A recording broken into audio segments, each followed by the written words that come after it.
1 da Biologia da UFRJ. Deixa eu acender uma luz aqui.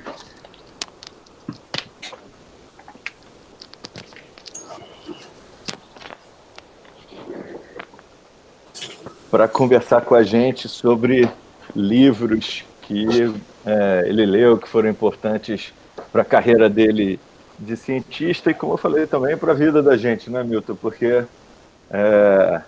eu lembro de uma história curiosa de quando a gente... talvez ele nem... Não sei se eu já contei isso para ele ou não, mas quando eu entrei na faculdade eu lia super pouco. E aí a gente fazia reuniões para cozinhar já naquela época, muito tempo atrás. Na época a gente só fazia pizza ruim, né? Hoje a gente se especializou um pouquinho mais, mas foi muito impactante para mim como meus amigos da minha turma não sabiam um pouco de tudo, eles sabiam muito de tudo. Então, sei lá, o Gilson, que já tinha lido O Gênio Egoísta em 1989, né? Então, assim, pessoas que podiam falar sobre os mais diversos assuntos científicos em profundidade, e eu lembro de, na época, falar, puxa, se eu der mole, eu vou ficar para trás. E aí eu comecei a ler muito, lia no metrô no caminho para a faculdade, foi onde eu mais li durante a graduação, e depois você pega o hábito e você encontra seus momentos de leitura, né? Mas eu lembro que meus amigos foram... O quanto meus amigos sabiam sobre as coisas foi um grande motivador para me fazer aumentar a minha capacidade de leitura.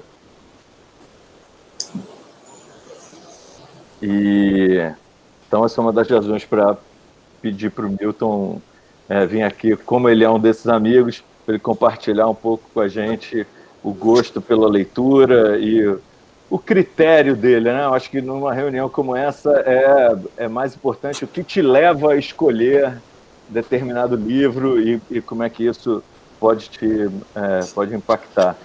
Não sei se você quer falar alguma coisa sobre você e sobre... Não, enfim, sobre os livros antes de eu puxar o primeiro livro aqui. Não, bom dia a todos. Dizer que, na verdade, esse tipo de atividade para mim é sempre muito gratificante, né? A gente poder conversar com um grupo de estudantes, de pessoas jovens, né? Exatamente o que nos motivou na carreira científica, como que isso foi construído também ao longo do tempo, né? Quer dizer, por um lado, é importante também dizer que, obviamente, a gente vai destacar alguns ou muitos livros, né? E a gente não lê todos ao mesmo tempo, né? Quer dizer, esse processo, obviamente, ele foi sendo desenvolvido ao longo de muitos anos, né? O que é importante é ler o que se gosta, né? Quer dizer, identificar exatamente determinadas áreas que se tem interesse e ler. Então, enfim, por exemplo, eu gosto muito de biografias de cientistas, né? E considero sempre uma excelente forma de entender um pouco melhor o mundo da ciência, né? Então, o Dupla Hélice, do Watson, é um livro, minha área é biologia molecular, é importante que também dizer isso, né? Quer dizer, então, eu vou, obviamente, puxar um pouquinho, né, para essa área, claro, quer dizer, a área... Né? Então, assim, eu comecei a ler algumas biografias desses cientistas que ganharam prêmios Nobel, por exemplo, né? Então, François Jacob, Jacques Monod, por conta do Operon Lac, tem duas biografias fantásticas, né? A biografia do DNA, né? Com a dupla hélice, etc. Então, assim, isso é uma questão importante, quer dizer, ler o que se gosta, identificar, então, essa linha, né? Se é filosofia da ciência, se é biografias, se são, enfim, narrativas jornalísticas, muitas vezes, né, em ciência, que também hoje é muito comum. Agora, um outro ponto, assim, só para a gente já começar a falar dos livros depois, quer dizer, também dizer que a gente não precisa ler os livros inteiros, né? Assim, isso é uma coisa que eu também aprendi, assim, eu perdi o constrangimento de não terminar o livro, né? Assim, eu termino muitos deles, mas não quer dizer que eu leia apenas o primeiro capítulo, mas, assim, é interessante interessante que muitas vezes você está, né, enfim, está lendo 2, 3 livros, tem outras atividades, tem que se ler muito artigo científico também, afinal de contas, somos cientistas, né? Mas, enfim, quer dizer, muitas vezes você não vai ler o final do livro, tudo bem, quer dizer, o importante é se manter uma atividade de leitura contínua, né, e consistente. Esse hábito que o Mauro se referiu é muito importante, e aí você vai encontrar o seu jeito, o seu caminho, né, cada um vai ter a sua forma de leitura, né?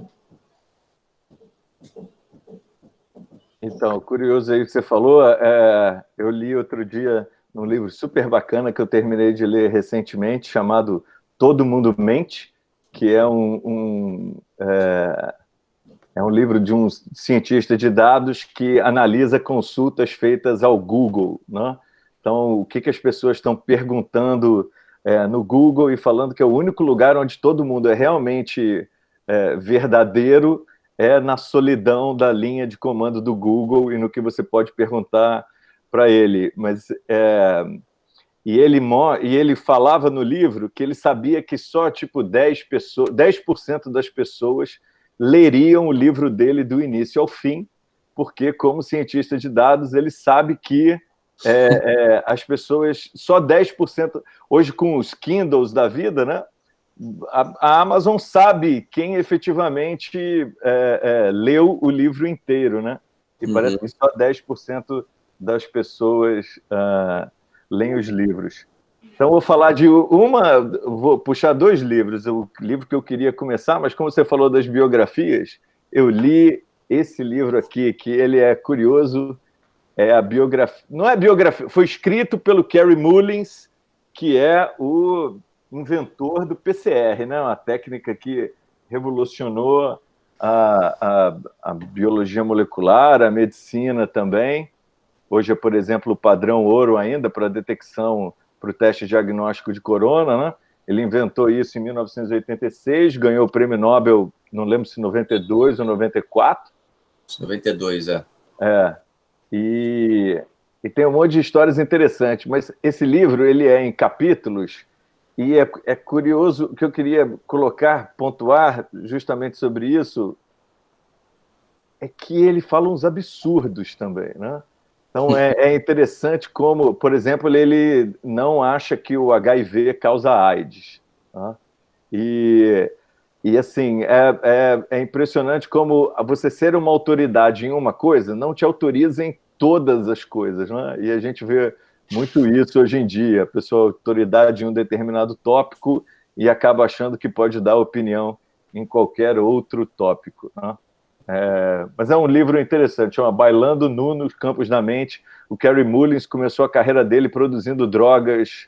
Ele é químico, trabalhava numa empresa que produzia, tipo a Sigma, né, que vendia produtos químicos, e ele notou que tinha um monte de pedidos que não podiam, que a Sigma não tinha a substância para vender, porque eram pedidos pequenos ao longo do tempo, não valia a pena economicamente produzir aquilo em escala, e ele começou a produzir essas coisas na garagem dele. Depois ele descobriu que podia produzir as próprias drogas, e, enfim, são histórias curiosas no livro. Mas o livro que eu queria propor que a gente discutisse é esse aqui, Milton. Ah, que legal. Hervé Diz, um cientista na cozinha. Então, eu sei que Milton é um tremendo cozinheiro e nós dois dividimos o gosto. Quando a gente descobriu a gastronomia molecular, né, foi um achado, assim. É um livro super interessante. O Hervé tem vários outros livros e tem outros livros sobre o mesmo tema, né? O que Einstein disse ao seu cozinheiro é um dos que eu tenho, volume 1 e volume 2, mas não cheguei a ler. Mas o Cientista na Cozinha é bem, bem, bem bacana. Exato, na verdade é muito interessante, né? Quer dizer, tem 2 aspectos curiosos disso. Uma é até uma declaração do Hervé Diz em algumas entrevistas, né? Ele chegou a dizer logo quando se popularizou a questão da gastronomia molecular, né? Enfim, onde na verdade os sabores eram subvertidos, né, por grandes chefes, etc. ele dizia, poxa, a gente começou a estudar isso porque a gente sabia muito mais enfim, da superfície de Vênus do que do interior de um soufflé, né? Então, quer dizer, do ponto de vista do entendimento, né, de alguns mecanismos básicos que acontecem na cozinha, eram muito pouco conhecidos, quer dizer, se usava muito pouca ciência. Claro, né, a gastronomia é entendido como uma arte, como uma forma, né, quer dizer, que você precisa de uma técnica muito apurada, né, mas você não necessariamente precisa entender por que você chega naquele resultado, quer dizer, por que um soufflé cresce, por exemplo, né, ou por que um chocolate derrete na sua mão. Então, quer dizer, uma série de cientistas começou a discutir, né, e aprofundar esse conhecimento e torná-lo público, né? Quer dizer, divulgando ciência. Isso, de fato, é uma estratégia muito interessante, né? O próprio Hervé Diz passou a fazer palestras, né? Onde ele fazia sorvete com nitrogênio líquido, né? Assim, tem inclusive várias receitas, né? De mousse sem... mousse, eu já não lembro o que ele deixa de colocar, eu acho que ele não coloca manteiga, enfim, tem uma estratégia. Então, ele vai falando sobre a ciência da cozinha, né? Quer dizer, como que você explica o passo a passo, né, para que você chegue naquela receita, o que é interessante que para nós que somos cientistas, né? Quer dizer, no final, assim, nós somos grandes cozinheiros, né? Especialmente se a gente trabalha bem na bancada, né? Quer dizer, você precisa ter um bom entendimento do que é o protocolo e entender, né, exatamente por que, né, por que você está fazendo aquela etapa, quer dizer, por que você está adicionando álcool numa extração de DNA, por que você está adicionando um determinado ácido num processo químico de purificação, enfim. Quer dizer, esse tipo de entendimento, quer dizer, ele é muito, muito rico, né? E acaba que se popularizou com o fenômeno, né, quer dizer, da culinária e gastronomia molecular, né? É muito interessante. Eu recomendo, porque é muito divertido, especialmente para quem gosta de comer e cozinhar e de comer, né? Quem é um gourmet, assim, é um grande livro. Eu lembro quando ele explicou da importância do sal na comida, né? E assim, não existia nenhuma razão, em última instância, de por que a presença do sal ajuda você a sentir outros sabores, né? E a melhor explicação hoje é o sal para contribuir para a transmissão do impulso nervoso das coisas, das papilas gustativas da língua, né? E aí, enfim, uma das coisas interessantes que eu lembro desse livro também. Agora, eu nunca consegui fazer o ovo perfeito, né? Porque ele diz lá,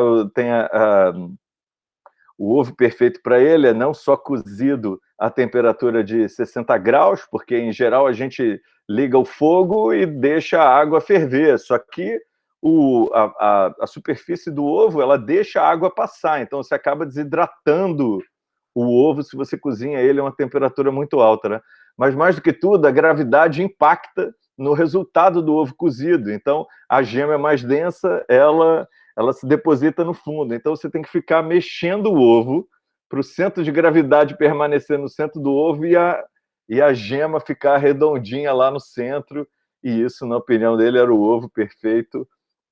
Mas e a paciência para ficar mexendo o ovo, né, igualmente para ele chegar?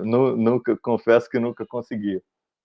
Mas, Milton, acabou que só eu propus livros ainda. O que você... Não, então, eu pensei, né, quer dizer, no geral, eu estava falando justamente desses, digamos assim, de grandes grupos, né, de livros, né, e, assim, sem tentar me ater a, por exemplo, biografias, né, assim, eu considero interessante a gente ler biografias de cientistas brasileiros. Obviamente, eu sendo pesquisador da Fundação Oswaldo Cruz, ler a biografia, né, de Oswaldo Cruz eu considero muito, muito interessante, né? Quer dizer, entender um pouquinho, inclusive, muito pertinente na atual conjuntura, onde a gente está discutindo também, quer dizer, enfim, alguma discussão política, né, sobre ciência, né? Oswaldo Cruz teve dificuldades, né, de implementar uma série de... ele era muito discriminado por uma parcela da população, inclusive da elite no Rio de Janeiro, capital da República na época, né? A gente está falando de 1900, e ele teve dificuldade de implementar uma rotina de vacinação à época, né? Inclusive com um episódio chamado Revolta da Vacina, que enfim, que é bem descrito em várias das biografias que se escreveu sobre ele. Tem uma especificamente que eu não vou recordar o nome todo, mas que é escrita pelo Moacir Scliar, que é um escritor já falecido, mas que ele é médico, era médico também, né? Então ele teve ele escreveu uma biografia muito interessante sobre Oswaldo Cruz. Então, assim, eu acho que assim, acho que biografias eu acho interessante dizer assim no geral. Então a gente estava falando aí da biografia do DNA, da dupla hélice, né? Quer dizer que também de uma certa maneira explora, né, os bastidores da descoberta, entre aspas, né? Ou seja, do modelo, da maneira com que o modelo foi desenvolvido por James Watson e Francis Crick em 52, 53, né, quando eles estavam trabalhando juntos, né, na Inglaterra, na Universidade de Cambridge, né, e no Cavendish Institute, que é uma estrutura de física naquela época para análise de estruturas de proteína, né? Então, é muito... dá uma olhada, o Oswaldo Cruz, desculpa, se eu não me engano, chama Sonhos Tropicais, que aí é uma biografia romanceada dessa época do Brasil, né, da década do início do século XX, né, da virada do século XX, Sonhos Tropicais. Então, esse é um livro interessante. Mas voltando à dupla hélice, né, quer dizer, é um livro, eu não sei se já tiveram a oportunidade de ler, é um livro pequenininho, fininho, né, se lê muito rapidamente.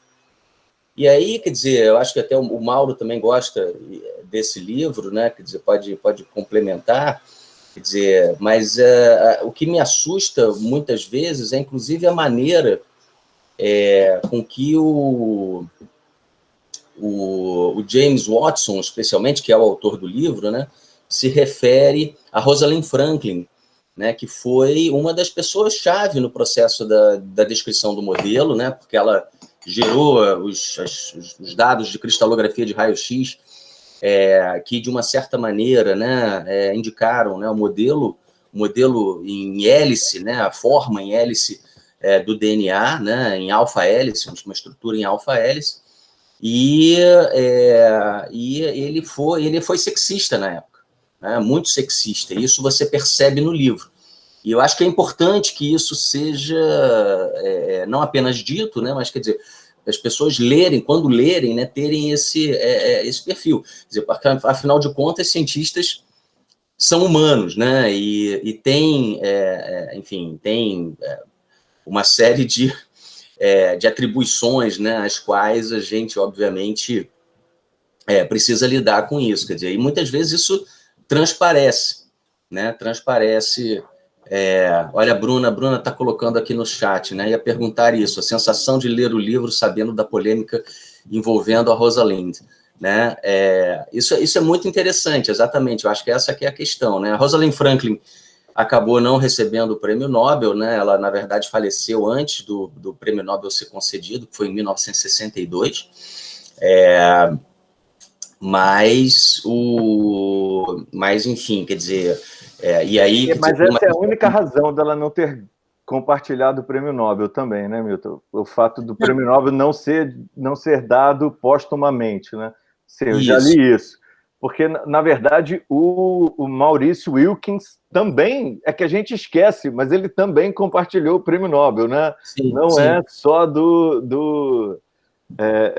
ele era o Watson e do supervisor de Franklin. doutorado dela, né? Assim. Exatamente. Então, tem essa injustiça grande, mais uma injustiça com a Rosalind, porque ela poderia ter, o papel dela poderia ter sido mais reconhecido se ela não tivesse morrido de câncer, provavelmente por trabalhar tanto com raio-x para fazer as imagens, né?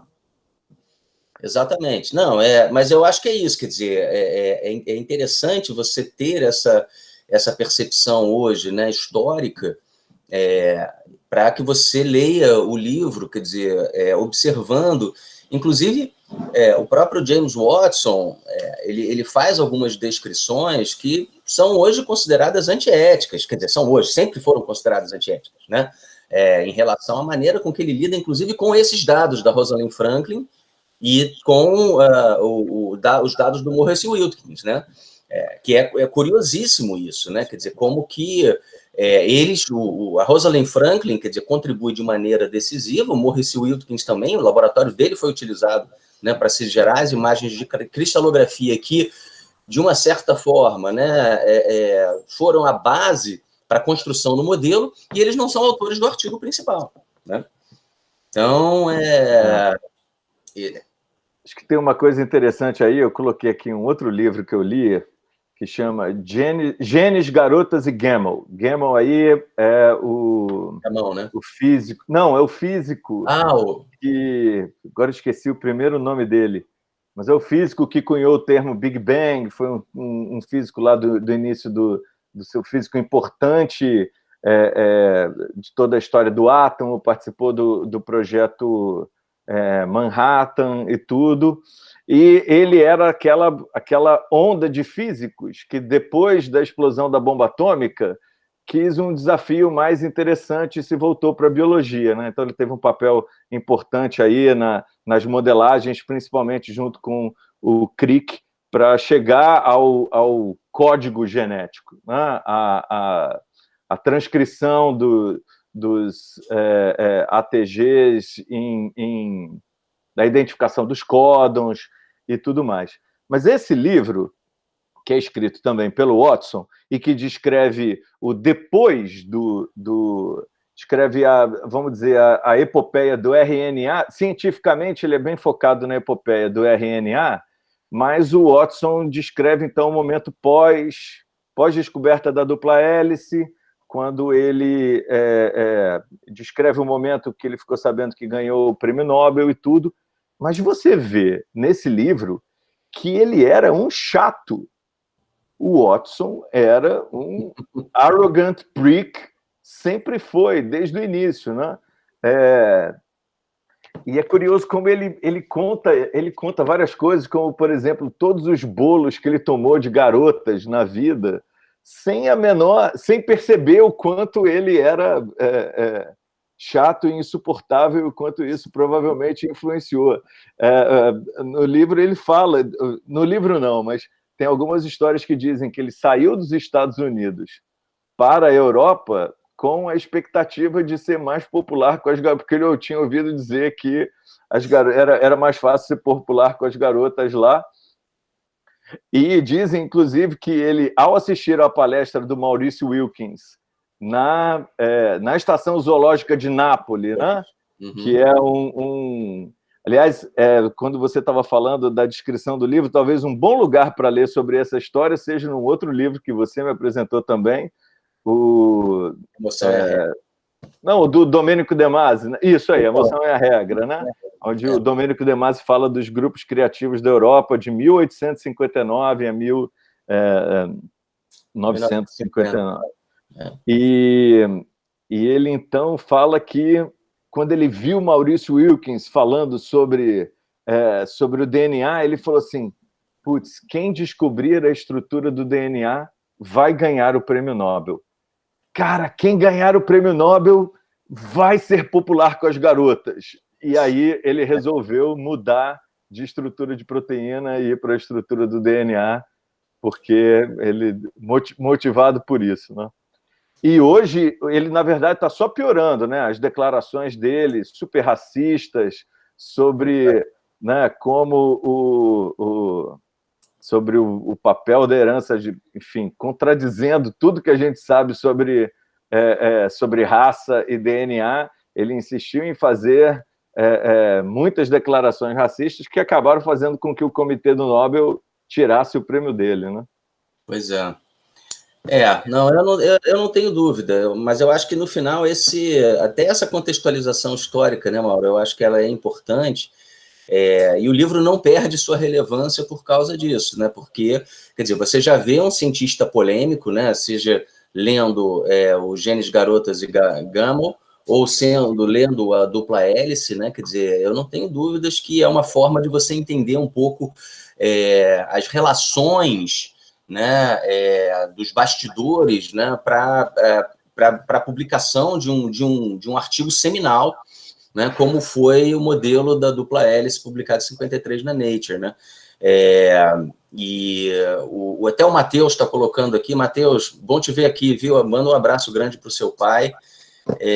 Falando aqui de um outro livro, Horácio, do Horace Freeland Judson, que tem entrevistas com cientistas envolvidos. Então, até fazendo esse gancho, Mauro, assim, puxando um pouquinho, eu acho que talvez desses livros todos, né, que eu gosto, que eu acho importantes, assim, talvez o Emoção e a Regra, né, eu considero ele um livro obrigatório, assim, e de novo, quer dizer, como é um livro de capítulos, né, você não precisa ler todos os capítulos, você pode ler os capítulos que falam de instituições científicas, então, na verdade, um deles, né, é justamente a Universidade de Cambridge, onde estão o King's College, né, e o Instituto Cavendish, inclusive são dois campi diferentes, né, mas são os dois lugares onde se originou, né, a estrutura que levou ao modelo da dupla hélice.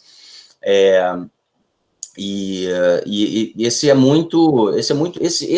capítulo é muito interessante, né? E ele fala então de todos os outros cientistas envolvidos nos processos, né? De Linus Pauling, de Irving Chargaff, né? E vai contando, né? É muito interessante, né? E os físicos também, né? Os físicos biológicos da época que estavam trabalhando com cristalografias de proteínas e estavam estudando os modelos, né? Os modelos, as estruturas de proteína, né? Então, as primeiras alfa-hélices estavam sendo descritas. Então, é interessante, né? De repente, o que aconteceu foi que o Francis Crick, que era um físico, né? Assim, é um pouco...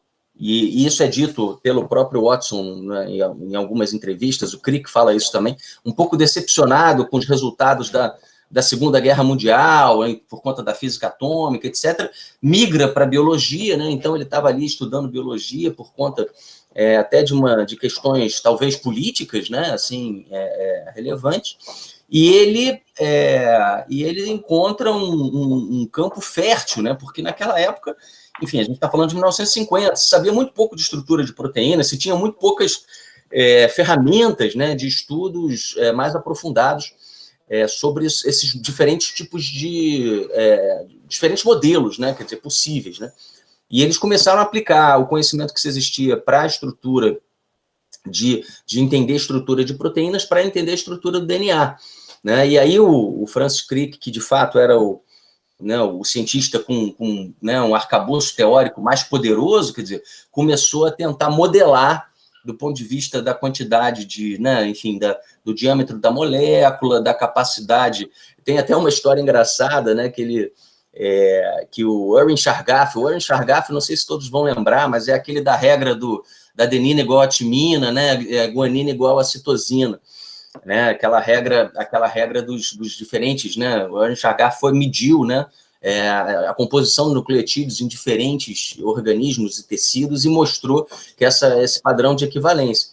E o Irving Chargaff era um pesquisador norte-americano, tinha um sobrinho estudando lá no Cavendish, e aí, quando esse sobrinho soube que ia ser visitado pelo tio, falou, né, assim, olha, meu tio está vindo aqui, ele estudou, ele está estudando DNA também, vocês não querem almoçar com ele? Então, E aí diz o Watson que, na época, né, eles não sabiam, enfim, qual a diferença de purinas e pirimidinas, né? Quer dizer, não sabiam, não tinham nenhuma noção disso. E, de repente, na conversa, né, jogado, o Erwin Chargaff diz para eles, olha, eu já estudei isso, já mostrei, estou mostrando esse tipo de informação. Então, quer dizer, foi absolutamente central, né? Quer dizer, eles estarem também num lugar, né, rico de inteligência, né? Assim, onde pessoas circulam, né, e discutem ciência em alto nível, né? Isso é um outro aspecto interessante também desse livro, né? Você percebe esses padrões de interação, né? E o quanto que isso é relevante para enfim, né, para o conhecimento, para o avanço científico, progresso da ciência. Né? Então, esse fala mais, porque eu vou botar de capítulo no mesmo livro, né? Falar sim. Também das outras. Eu ia entrar. O Domênico De Masi é um autor que não está na lista, mas deveria estar, né? Ainda que nem todos os livros dele falem de ciência. Ele é um sociólogo italiano, mas ele tem muitos trabalhos sobre criatividade, né, Milton? E ele eu agora não sei se é na introdução desse, mas em outros livros dele, ele fala assim, olha, não existe mais a criatividade individual. Acabou o tempo da criatividade individual. Hoje em dia, toda criatividade é coletiva, justamente por causa disso. É uma conversa com o Chargaff que te dá um insight.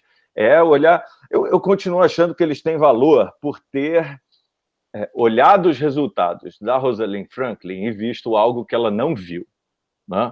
Então, eu acho que isso não é desprezível, né? Assim como não é desprezível a importância dela na descoberta, mas eu até coloquei aqui uma frase que ela falou ao ver, porque a Nature, quando publicou o artigo, ela chamou os outros autores que estavam trabalhando e ela propôs que cada um desse a sua visão da dupla hélice, né? E a Rosalind tem um artigo ali também, então, assim, nós temos estruturas que competiram, digamos assim, né? Mas quando todo mundo olhou a do Watson e Crick, ficou...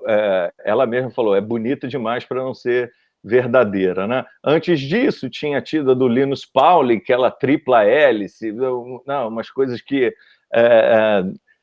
o próprio Watson e Crick, quando olharam, falou assim, não bate, porque a distância e tudo. Então, assim, acho que muitas pessoas o Linus Pauling certamente se precipitou, e é um bom outro caso de ganhar o prêmio Nobel em uma coisa não te autoriza em todas as outras coisas, né?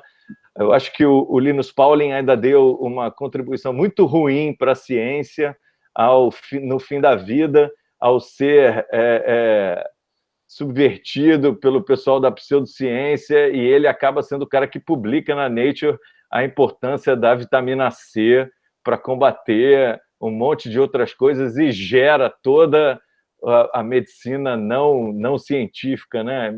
Em função disso, nunca mais conseguiram desfazer o dano desse artigo do Linus Pauling. Mas a gente estava falando da questão da criatividade, que é super importante para a ciência e é um tema recorrente nos livros do Domênico De Masi, inclusive dois calhamaços, né, chamados justamente criatividade.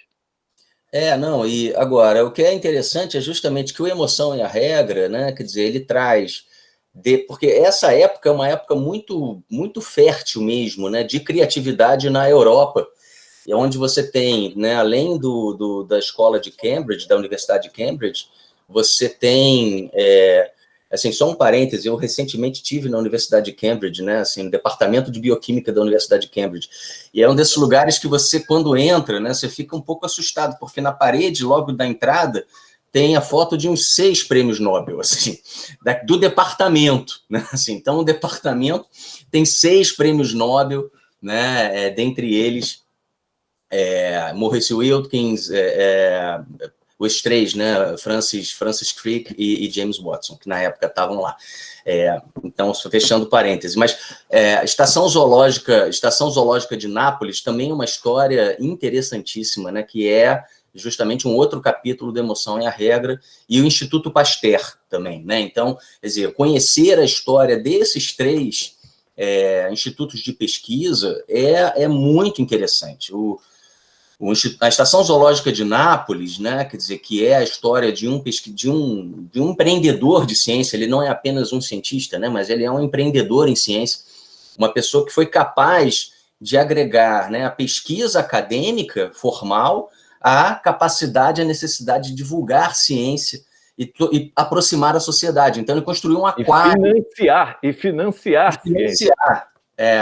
E financiar. Esse é o Anton Dohrn, que o Mauro botou aí, é interessantíssimo esse processo, e a descrição que eles fazem no livro é muito, muito, muito bonita, né? E, assim, isso talvez seja atual, né? Vale a pena a gente reler, quer dizer, pensando um pouco, né, em como que a gente pode financiar a pesquisa acadêmica que a gente faz e aproximar a sociedade, né, enfim, das atividades que a gente desempenha. Claro que ele estava numa cidade como Nápoles, conseguiu, né, porque ele era uma pessoa que transitava muito bem nas elites na época, então conseguia financiamento, né, assim, com as famílias ricas, né, não apenas da região, mas também de vários outros lugares da Europa, que mandavam, né, seus filhos para fazer cursos de verão, cursos de férias, né? E esse modelinho, quer dizer, era capaz de financiar as pesquisas em biologia marinha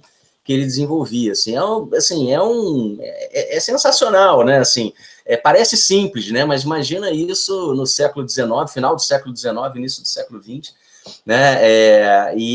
Quer dizer, a capacidade dele realmente, enfim, ultrapassar essa barreira, né? Assim, ciência é interessante, é importante, né? E, assim, os 18 prêmios Nobel passaram pela Estação Zoológica de Nápoles, ou como professores, ou como alunos, né? Então, a gente tem desde a imunologia, com Metchnikoff, né? Que foi estudar lá, enfim, a resposta imunológica, né, celular, com aqueles fagócitos de esponja, né, que ele descreveu e estudou aprofundadamente, até neurologia, né, quer dizer, estudando células de lulas, que também é muito interessante, né? Então, quer dizer, é fantástico, né? E você falando, eu lembrei aqui do aprendiz, tanto de biografias de cientistas brasileiros, né? Então, o Aprendiz da Ciência, do Carlos Chagas Filho, tá quase todo mundo aqui do Instituto de Biofísica. Milton também é da casa, né? Fez o mestrado dele no Instituto de Biofísica. E, gente, é incrível, é um livrinho fino também, que vocês leem rápido, e saber a história do Carlos Chagas Filho é um pouco saber a história da ciência no Brasil, e se vocês lerem o capítulo do Anton Dohrn, na Europa, de 1850, porque eu acho que é justamente um dos primeiros casos, né, Milton? 1859 ali, e ler o Carlos Chagas Filho, ele fez a mesma coisa para financiar a criação do laboratório de biofísica que deu origem ao Instituto de Biofísica. Então, ele era casado com uma mulher da alta sociedade brasileira, ele tinha acesso à família Guinle, que financiou várias bolsas de estudos para trazer pesquisadores franceses para vir trabalhar no Brasil e para mandar alunos para ir ter experiências na França, principalmente. Então, essa coisa do mecenato científico, vamos dizer assim, que talvez o Anton Dohrn seja talvez a primeira institucionalização desse mecenato científico. Ele já existia antes, né? Mas ele consegue institucionalizar aquilo, e a ideia de criar o aquário para que as pessoas viessem visitar o aquário, conhecer e pagassem entrada, e o ticket para o aquário financiasse a ciência é revolucionária, né? Ou seja, e hoje a gente acaba tendo uma recuperação um pouco disso com o movimento dos crowdfunding científicos que ocorreram aí nos últimos anos. Não deixa de ser uma volta a essa ideia de que, se você comunicar a ciência de maneira que as pessoas entendam, elas não só vão gostar, como elas vão até te dar dinheiro para fazer isso. O Aprendiz da Ciência é um livro incrível, super importante também. para entender ciência no Brasil. Ótimo. Não, e eu acho que é isso mesmo, né? Então, de fato, quer dizer, e esses livros se completam, né? Quer dizer, você lê O Aprendiz da Ciência, eu ganhei esse livro de uma colega na Fiocruz. Eu não sei se ele é fácil de encontrar, mas, enfim, porque acho que ele fez uma tiragem pequena, mas a maior parte desses livros, a grande vantagem hoje é que você consegue eles em sebos, né? Para quem gosta da versão em papel, né? Para quem ainda lê a versão em papel, eu particularmente gosto de ler em papel também, né? Assim, e esses livros eu gosto de papel. E aí, para fechar o Emoção e a Regra, o capítulo sobre o Instituto Pasteur, na França, né? Que é um outro... a história do Louis Pasteur, né? Fala, Mauro, você... Olha, desculpa aqui, mas eu preciso te interromper. O Aprendiz da Ciência está gratuitamente na Amazon, no livro digital. Olha aí. Gratuitamente. Fantástico. Maria Clara já está baixando, excelente. Olha, espera aqui, como assim? E-book Kindle 0, Não, eu vou twittar isso, gente. Muito bom, muito bom. Então, enfim, quer dizer, ler o Instituto Pasteur é uma história interessante, porque, obviamente, para quem, né, especialmente faz ciência também aqui no Rio de Janeiro, né, conhecer um pouco da história, Oswaldo Cruz foi um pasteuriano, né, quer dizer, ele foi treinado no Instituto Pasteur, e toda a lógica de funcionamento, né, da produção de ciência de uma forma verticalizada para resolver problemas de saúde pública, né? Então, é um padrão de orientação de ciência muito, muito diferente do que é a produção de ciência formalmente acadêmica da universidade, que, enfim, não é a questão de fazer juízo de valor, mas é a questão de, obviamente, se pensar a maneira de fazer, né? Quer dizer, a ciência com um objetivo muito específico de gerar um produto que resolva um problema de saúde pública, né? E Pasteur, né, tinha essa capacidade, e ele constrói um Instituto Pasteur baseado, né, nesses princípios, né, assim, de desenvolvimento científico-tecnológico, e com isso o Instituto Oswaldo Cruz, à época, hoje a Fundação Oswaldo Cruz, é inspirada nesse modelo, né, de desenvolvimento de ciência e tecnologia e inovação, né, e tanto Oswaldo Cruz quanto Carlos Chagas, que são os primeiros, né, quer dizer, na verdade teve ainda um Barão de Pedro Afonso, foi um primeiro diretor do Instituto, mas, enfim, os primeiros, né, acadêmicos e cientistas, conseguiram construir, né, enfim, o próprio Carlos Chagas na década de 20, né, quando descreveu a doença de Chagas, né, e todo o processo, o ciclo inteiro da doença e do Trypanosoma cruzi, quer dizer, que é um artigo seminal de 1909, né, que demonstra esse papel, né, do entendimento da ciência básica e a aplicação da ciência, né? E aí, Mauro, eu já queria fazer uma mudança para o próximo livro que deve estar na sua mão aí. O Quadrante de Pasteur, que é um livro também que eu considero obrigatório, que contam justamente como que é possível fazer esse tipo de ciência, né? A ciência que é capaz de resolver problemas da sociedade, né? E, na verdade, o autor desse livro, chamado Donald Stokes, ele é uma pessoa da área de ciências humanas e sociais, né? Ele, se eu não me engano, é cientista político, e ele faz uma grande revisão dos grandes saltos da ciência nos Estados Unidos no pós-guerra, né? Quer dizer, em que pese também que, enfim, a guerra, né, os grandes momentos de crise, né, e a gente está vendo um momento de crise agora com a Covid, o enfrentamento de saúde pública da Covid, né, mas os momentos de guerra também são momentos de avanços científicos muito, muito relevantes, né? E ele basicamente, quer dizer, ele consegue descrever isso em números, né? Mostrando o número de patentes, o número de produtos que acaba sendo desenvolvido, especialmente nos Estados Unidos, no pós-guerra, né? E a aplicação dessas novas, dessas pesquisas e dessas novas tecnologias que foram desenvolvidas, né? E aí ele desenvolve uma teoria que ele acaba chamando quadrante de Pasteur, onde ele faz, né, um quadrado, né, enfim, com 4 caselas, né? E daí ele diz, quer dizer, que tem a ciência pura, né? Tem o desenvolvimento tecnológico, né?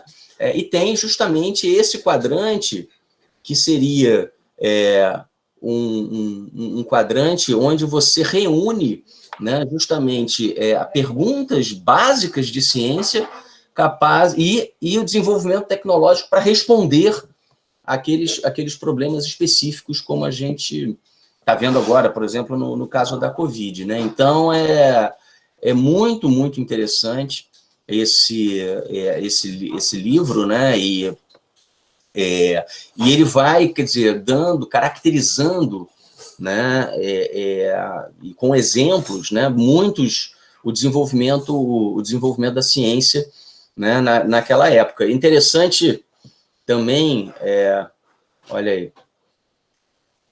Na verdade, é um gráfico simples, né? Porque o que ele fala é que existe a utilidade, existe o conhecimento pelo conhecimento e a utilidade. Então, ele cria nesse plano do conhecimento e no plano da utilidade ele faz os quadrantes. Aí ele diz, tem o quadrante 1, que era só o conhecimento sem utilidade nenhuma. E ele identifica esse como o quadrante Bohr, porque ele acha que o Niels Bohr e os físicos do início do século XX eram um exemplo disso. Para eles, quanto menos utilidade o conhecimento tivesse, mais nobre ele era, e mal sabiam eles, né, que estavam produzindo conhecimento que tinha uma super utilidade e muito diferente do que eles imaginavam para o uso. Ele fala do quadrante 2, que ele usa o Thomas Edison como exemplo, né, aquele quadrante que só tinha utilidade e não tinha conhecimento. O Thomas Edison queria a utilidade, ele estava pouco preocupado com o princípio por trás daquilo. Aí tem o quadrante 3, que ele não cita, porque ele fala que algo que não tem conhecimento nem utilidade não importa, e ele fala que o quadrante 4 era aquele conhecimento gerado com o objetivo da utilidade, e ele fala que o Pasteur é o exemplo do pesquisador que gerava a pesquisa básica enquanto estava buscando resolver um problema prático, e o primeiro deles foi como que o vinho deixasse de estragar na França no final do século XIX também. Não, exatamente, né? Quer dizer, é interessantíssimo isso, né? O Pasteur é um cientista muito importante, né, dessa época, quer dizer, ele contribuiu em das áreas mais diversas, né, enfim, a gente vê saúde pública, né, desenvolveu a vacina antirrábica, a primeira versão dela, né, e fez estudos, né, de isomeria, né, porque ele era químico de formação, né, e parte desses estudos, entendendo um pouco, né, os isômeros, foi capaz de ser aplicado à qualidade do vinho. Então, é incrível isso, né? Quer dizer, realmente, você ter, né, a capacidade, ele dizia isso, né? Assim, quer dizer, não existe ciência aplicada, existe aplicação da ciência, né? E eu não tenho dúvida disso, né? Quer dizer, no final, isso também é dito por outros cientistas, né? Quer dizer, você acaba tendo mais sorte, entre aspas, né? Se você tiver um grande arcabouço teórico de conhecimento capaz de te ajudar a entender um determinado problema complexo, né?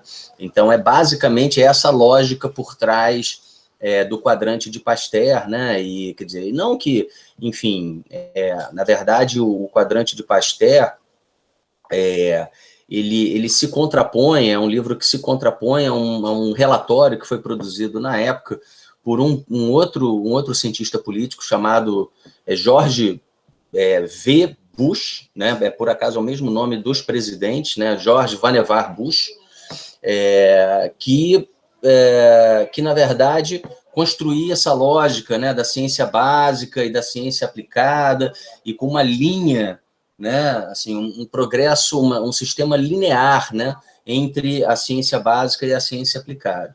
Quer dizer, a gente tem, especialmente em biológicas, né, alguns exemplos, né, de fato, de que, quer dizer, as pessoas estão fazendo pesquisas com ciência básica e você tem grandes saltos de conhecimento, né, mas enfim, o próprio PCR é um bom exemplo, a gente poderia ficar discutindo isso, mas talvez não seja o objetivo da aula, mas assim, é interessante ver, né, quer dizer, que, enfim, por exemplo, quem estava estudando termos aquáticos, né, no Parque Yellowstone, e estava caracterizando, né, bactérias em fontes termais, obviamente nunca imaginou a capacidade de aplicação, né, de uma enzima, uma DNA polimerase isolada desse organismo numa reação in vitro, né? Ele estava, as pessoas, os bacteriologistas que estavam estudando, né, simplesmente não tinham esse interesse, né? Enfim, não podiam nem antecipar isso, né?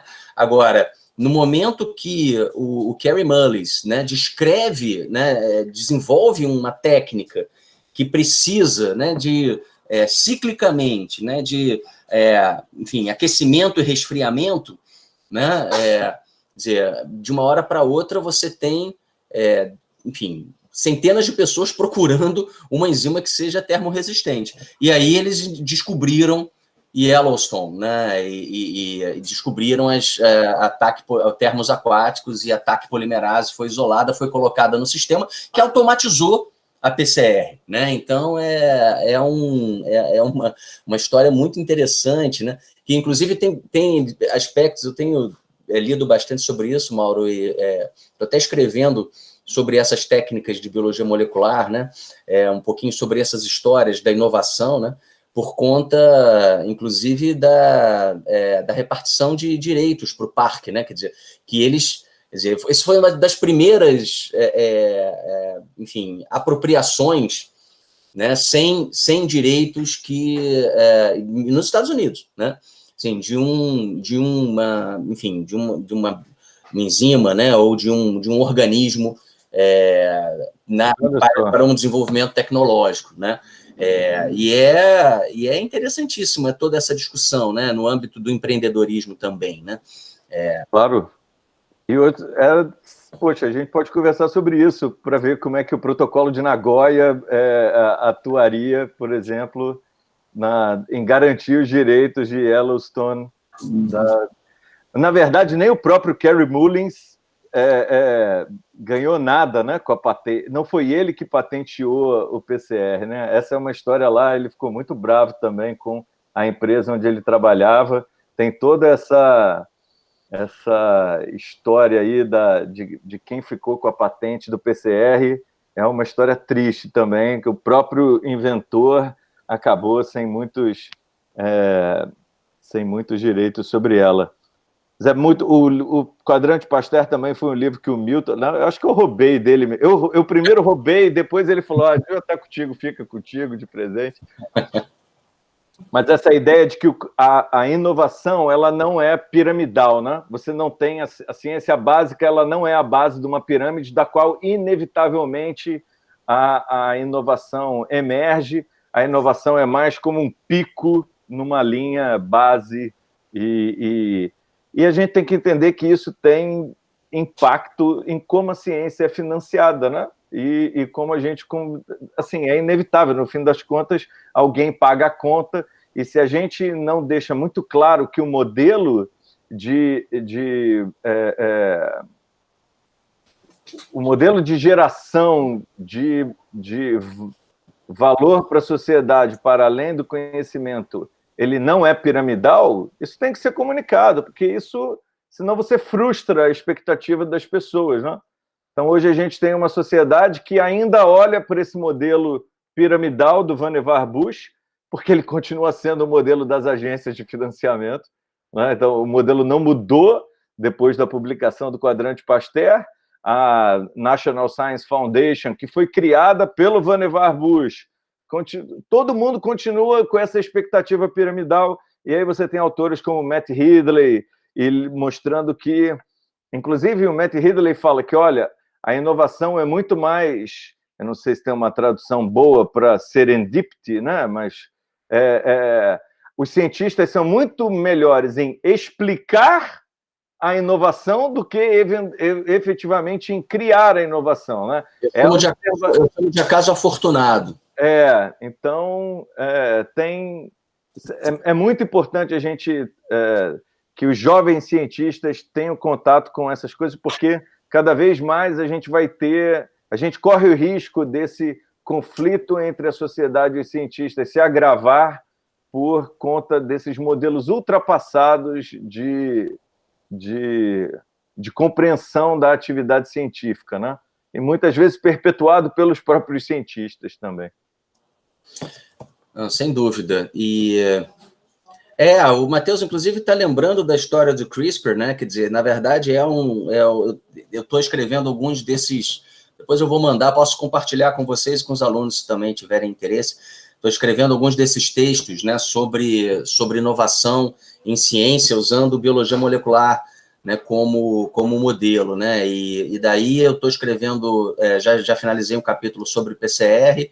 Estou escrevendo agora um sobre CRISPR, que o Matheus está fazendo referência também. Quer dizer, a história de CRISPR é também absolutamente fantástica. Né? Especialmente porque, enfim, inclusive agora com o prêmio Nobel, né, que acabou de ser concedido a Charpentier, ao Carpentier e a Duodona, é curioso que o Francisco Mojica, né, quer dizer, que foi um dos pesquisadores que, quer dizer, que na verdade estava na base do processo, né, que descreveu, né, as repetições em tandem nas bactérias e que, né, quer dizer, que na verdade tem um papel fundamental no entendimento do sistema, como ele funciona, né, e que na verdade foi a partir daí é que as pessoas falaram, pô, eu posso usar esse modelo de edição genética de bactéria em eucarioto, né, e aí fizeram, aí obviamente não foi ele que teve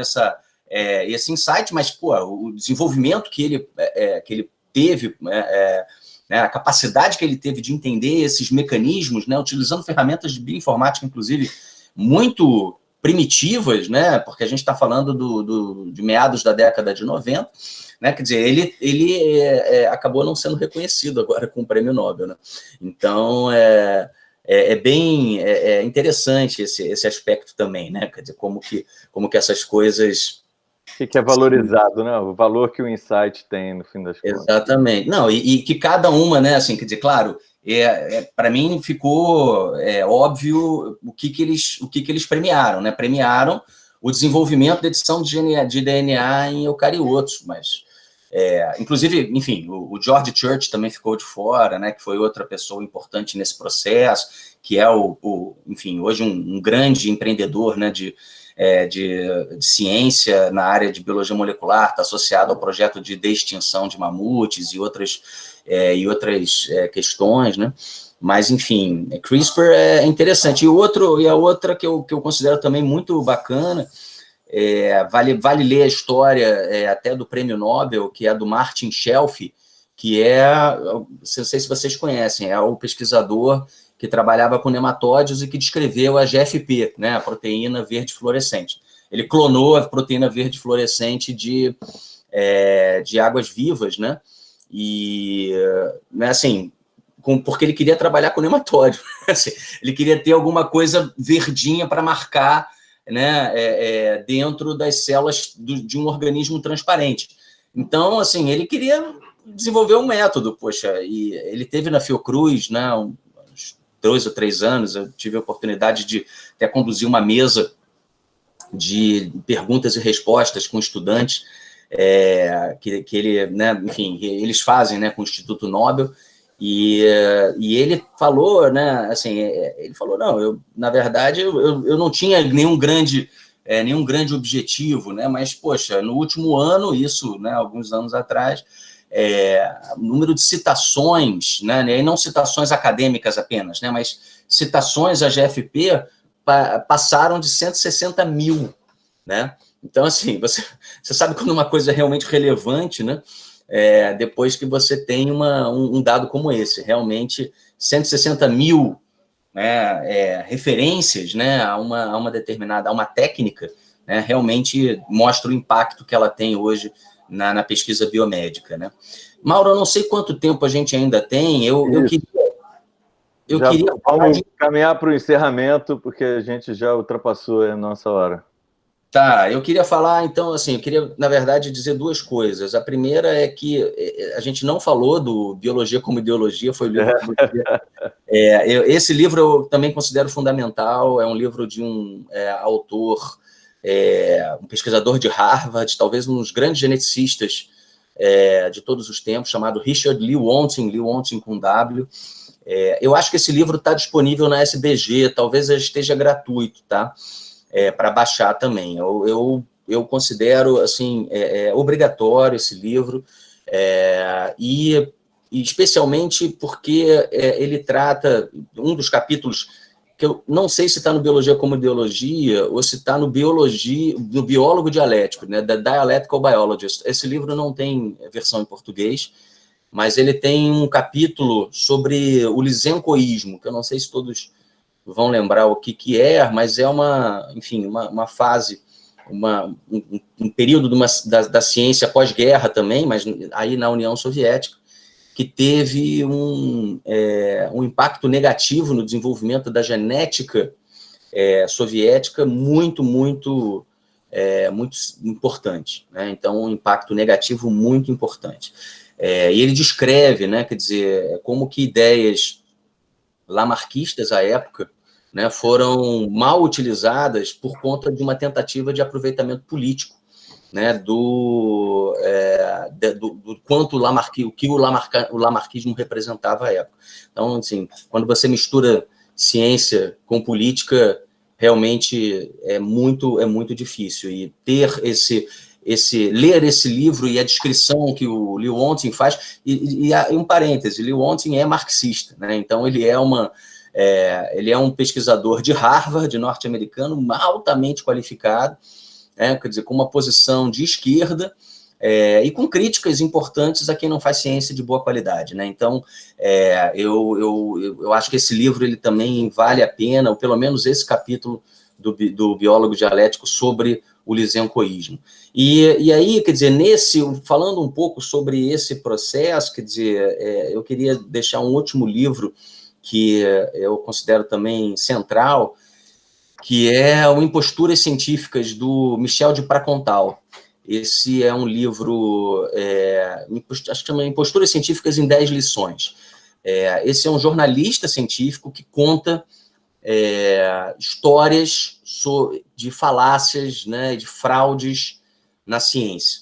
Então, é também absolutamente central que todo cientista hoje tenha um bom entendimento, né, das práticas éticas, né, e íntegras que são necessárias para que a gente desenvolva a nossa atividade com clareza, com correção e assertivamente, né? Então, ter os exemplos, né, ele coloca, né, ele ilustra, e eu acho que são vários capítulos muito interessantes, mas eu destacaria, assim, um pouco mais na nossa área de saúde, o artigo que ele fala sobre a memória da água.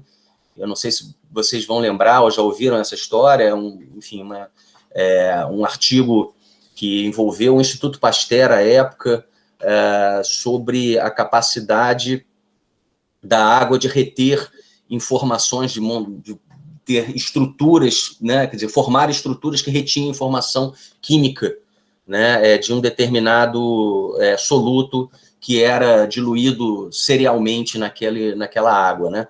Isso, na verdade, era uma tentativa de explicar molecularmente como funciona a homeopatia, né? A questão é que, na verdade, o artigo foi uma fraude, e só foi descoberto porque, inclusive, um mágico, literalmente um mágico, uma pessoa que é capaz, né, um ilusionista, uma pessoa capaz de identificar, enfim, como que as pessoas, né, enfim, enganam os outros, né? Quer dizer, ele foi para o laboratório, foi convidado pela Nature, o artigo foi publicado na Nature em 86, e depois ele foi despublicado, né? Foi retratado por conta justamente dessa investigação que foi feita por um grupo de cientistas e um mágico que descobriram que, de fato, enfim, o dado estava sendo fraudado. Esse é um dos capítulos, mas tem um capítulo também que fala do HIV, tem um capítulo que fala do gene gay,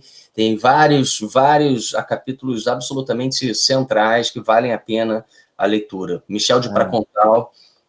Eu já peguei o link, vou botar o link lá na nossa lista também. Nessa mesma linha, eu também tenho aqui uma sugestão ótima, eu acho que você leu isso daqui também, eu penso, também. Logo Me Engano. Ele também é escrito por um jornalista francês, e apesar do título e das ilustrações, é um livro bem sério e mostra como Newton, Einstein, todos eles tiveram imposturas científicas fortes, né? A história da memória da água é impressionante, e o John Horgan, que também escreveu esse livro incrível aqui, chama O Fim da Ciência, era o editor da Nature na época que o artigo foi submetido, e ele que falou, olha, passamos o artigo pelo processo de revisão por pares, nada indica problema no artigo, mas é uma claim, né? É uma proposição tão forte que a gente se reserva o direito de ir até aí e verificar com os próprios olhos. E aí o mágico foi, eu não lembro agora o nome do mágico, mas esse cara tem até hoje um prêmio de $1 milhão, né? Ele tem uma fundação e ele dá um prêmio de $1 milhão para quem mostrar alguma coisa de sobrenatural que ele não consiga desmascarar. Então, e ele desmascarou Uri Geller, né? Aqueles caras que mexiam metal com a mente, tudo. Ele desmascarou todo mundo. Até hoje ninguém conseguiu ganhar o prêmio de $1 milhão dele lá.